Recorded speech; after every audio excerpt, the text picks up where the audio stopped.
the months of October and November. And point out that tomorrow from 11 until 2 p.m., the annual Bladen County Senior Center Harvest Festival will be held at the Powell Melvin Center. You all are invited to that. There's a special Chamber of Commerce lunch meeting tomorrow that will be held at the Cape Fear Valley Bladen County Hospital, and to showcase their renovations that have taken place. Re-opening. You got set on outside now? Yeah. Okay. 12 o'clock. Sorry. And then the monthly opioid working group meeting will be held tomorrow at 2 p.m. at the Health Department. Okay. Diabetes forums continue every other week on Wednesdays at 5:30 p.m. at Baldwin Branch Missionary Baptist Church. On Thursday the 10th at 7 p.m. the Bladen County Fire Association meeting will be hosted by the Tobermory Fire Department, and the meeting will be held at the Training Center. On Saturday the 12th from 9 until 3, the North Carolina Grape Festival will be held at Blue Mill Vineyard in Dublin. The Health and Human Services Advisory Committee meets on the 14th at 5:30. The Lumber River Council of Governments annual dinner will be held in Lumberton at 6 p.m. on the 17th. And if anyone's going that, they better be reserving it. Right. What's that now? Okay. Council of Governments Thank annual you. dinner. The board meets at 6:30 on the 21st. On Thursday, the 24th at 6 p.m., the Bladen Community College Foundation fundraiser will be held. This year it will be at Lou Mill. And if you ain't got your ticket, you need to get your ticket, Commissioners. And then Beast Fest is the weekend of the Friday the 25th and Saturday the 26th. Greg, before we move on to next month, on October the 9th at 2 p.m., there's the resiliency video viewing. I don't know That's the a good one. location. Do you Powell know? Melvin Dag Center. The Powell Melvin Yes. Ag. Okay. Thank you. That's at what time? 2 o'clock? 2. Okay. Moving over to November, on Friday the 1st at 8 a.m., the Bladen County United Way Day of Caring event will begin at the Cape Fear Farmers Market. And actually, I just saw an email today, it's 8:30. If you want to. Where's what's this? Mr. At Martin, the Cape Fear Farmers Market. Yes, I sir. had one that I want to insert too. There's gonna be an expungement clinic conducted on Saturday the 12th at 9 o'clock at First Baptist Missionary Church This Saturday. on Martin Street, yeah. Okay. And I think that Attorney John Davis gonna have represented there, and Cumberland County and the legal defense guys from Department of Defense. The legal aid, they're gonna be there. What time is that? The expungement clinic is gonna be starts at 9 in the morning. In Bladen, right? No, no. What'd you say? It's gonna be right on Martin Street in Elizabethtown. Oh, okay. It's a Sorry. expungement, an expungement clinic. Okay, thank you. That's on Saturday. Moving back over to November, on Monday the 4th at 8 a.m., there's a prayer service here. The board meets that evening at 6:30 p.m. On Tuesday the 5th at 8:30 a.m., the Bladen County Ministerial Association meets in the hospital solarium. The diabetes forums continue on the 6th and the 20th of November. On Monday the 11th, offices will be closed in observance of the Veterans Day holiday. On Tuesday the 12th at 2 p.m., the opioid working group meeting will be held at the Health Department. The Health and Human Services Advisory Committee meets that evening. Thursday the 14th at 7 p.m., the Bladen County Fire Association meeting will be held at the Training Center hosted by White Lake Fire Department. On Friday and Saturday the 15th and 16th, the 3rd Annual Pork and Beets Festival will take place at the Cape Fear Farmers Market. The Board of Commissioners meets on the 18th at 6:30, and then on Thursday, November 28th, and Friday, November 29th, offices will be closed in observance of the Thanksgiving holiday. Greg, will you help me, see if we can do something for Veterans Day? I will. I don't know if that group still does it, but we really need to do something to honor veterans, if it's just, if it's just snacks or something. Okay. I didn't really hear you.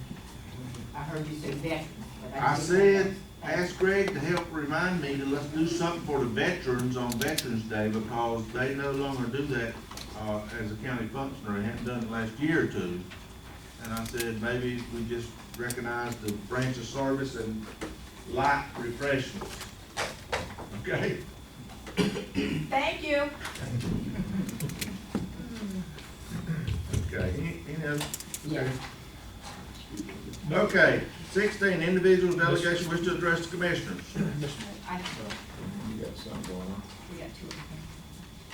I don't get it. You got something? Well, yes, sir, I didn't want to interrupt you, but there is an item B, and if I could just give a Oh, brief yeah, I'm update. sorry. And this goes back to the funding match grant that Ms. Sandra Guyton referred to would come from the Golden Leaf Community-Based Grants Initiative project. Some of you may recall that we've had two of these initiatives over recent years here in Bladen County.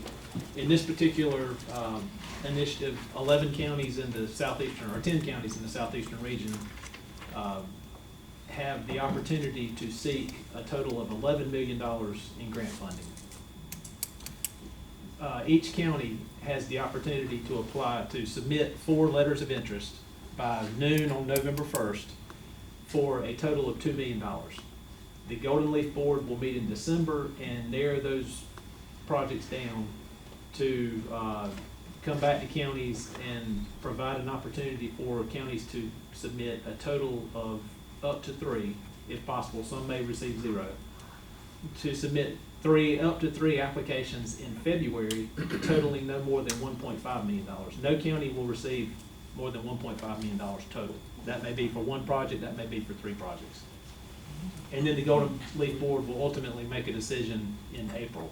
So that's why the timing of with the EDA, coordinating the timing with the EDA grant is a challenge. We do know that both of those organizations historically talk with each other when you're trying to use one or the other for your grant match. And an example is with the college building that's under construction right now. One of the buildings that's under construction right now, but the bulk of the funding was provided by EDA, and then Golden Leaf was provided a significant portion of the match.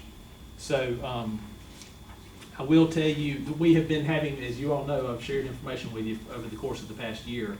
We've had meetings in Southern Pines, Lumberton, Fayetteville Technical Community College recently, and local governments have been invited, nonprofit organizations have been invited. They've been well attended. I know Ms. Guyton has attended most every one, if I'm not mistaken, as have other agencies from here in Bladen County. We do know that there are a couple of regional projects, one in particular that involves Bladen Community College, Fayetteville Technical Community College, and Cape Fear Valley Hospital. It looks like it has legs that it will likely be, I think it's a strong project that will be given strong consideration by the Golden Leaf Board. Just to let you know, I mentioned that each county can receive no more than $1.5 million. Remember, there's a cap of 11. The regional projects come off the top, but they don't count toward any county's 1.5. So just to kind of make that clear. So we think that project's going to be strong. We know that this driving pad project is one that's of strong importance to Bladen County. And then the community college, I just actually received an email today.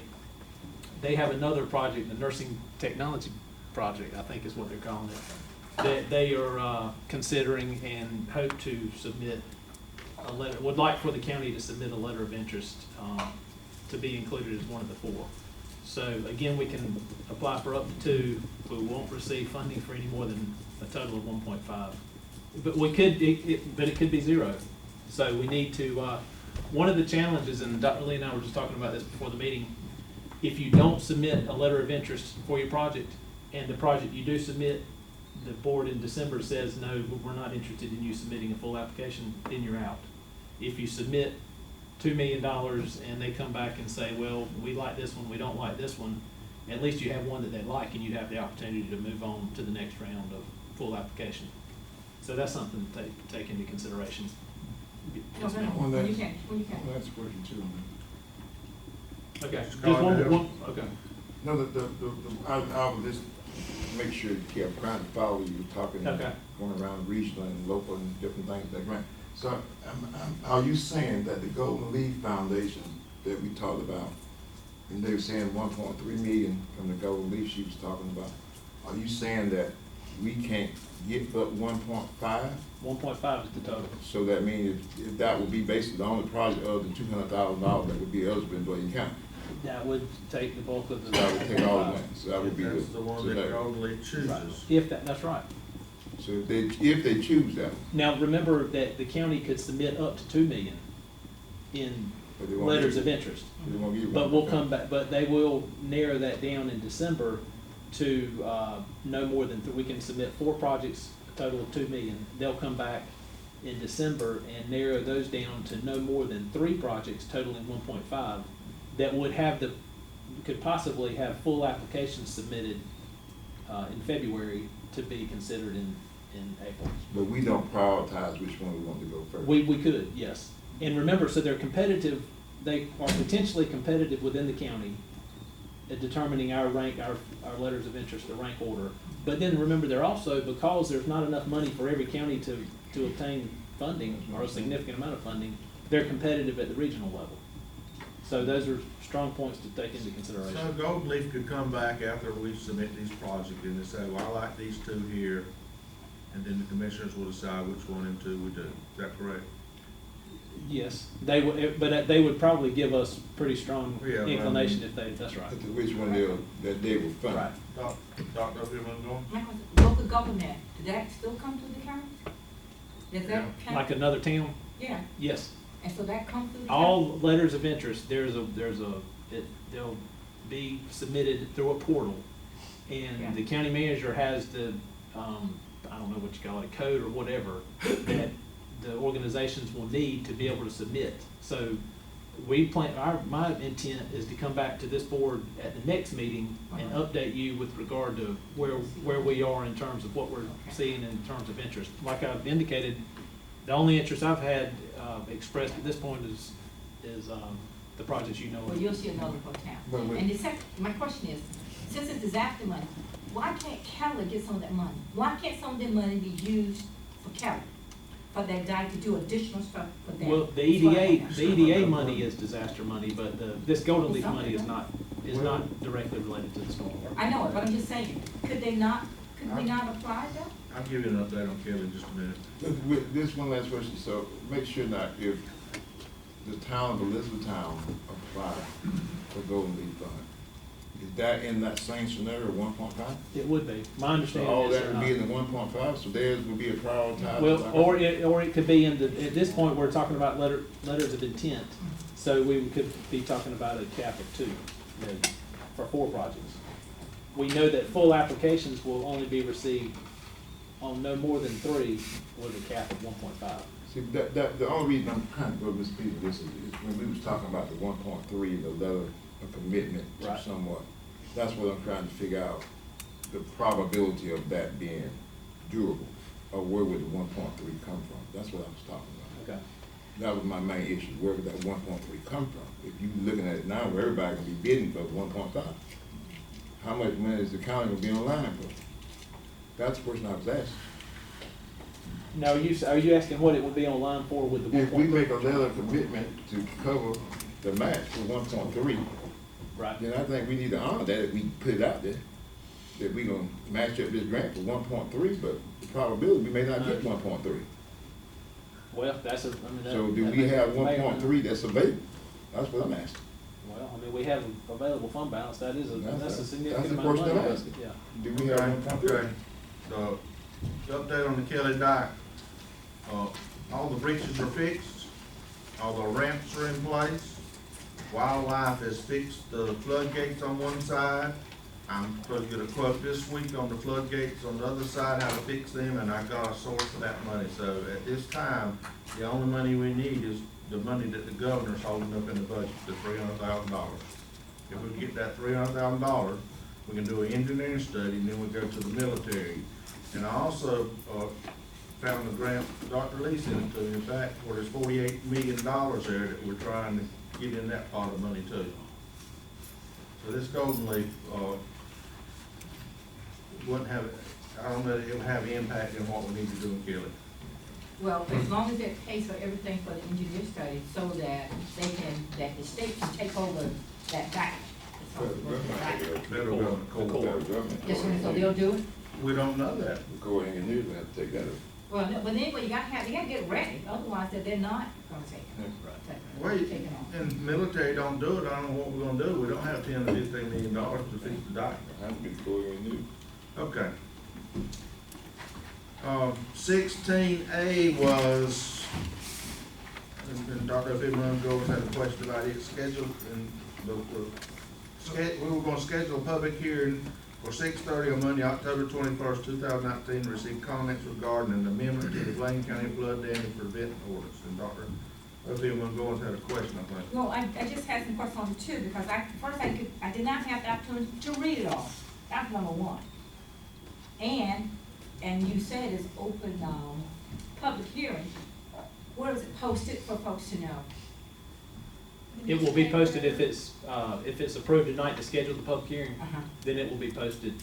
We are required to advertise in the newspaper and. For 2 weeks, I mean. Yeah, well, by Friday, 10 days ahead of time, 10 days by ahead. Friday. Okay, for so the that's call. gonna be, the public will see it then? Yes, ma'am. And I will tell you, and Nathan, you may know, or Greg, it is based on a model, it's Yeah. based on a model ordinance. Yeah, these are required changes that the county's required to make, not only Bladen County, but all the counties that are involved in the NFIP, the National Flood Insurance Program. And, so I got a model from the state. They said, make these changes. I've made the changes. And then and when the information is sent out again, I'll send out actually the copy that's color coded, Thank you. that tells you what the changes were. Please send it out tomorrow so they can read it. Okay. So everyone's gonna read it. Okay. Okay, considering the closed session accordance to NCG 143-318, industrial economic development, and NCG 143-318, Amanda got something. Well, after that, we didn't get a motion on, if we need a formal motion to schedule, we can go ahead and schedule without that, but we always like to be sure you know about it, the public hearing. What's the pleasure of the So board? moved. Motion by Mr. Good, second by Mr. Trivett. All in favor say aye. Aye. All opposed? Okay, I made, how about the closed session? I'm not gonna read all that. Mr. Good, second by Mr. Trivett. Any discussion? Let's take about 3 or 4 minutes and consider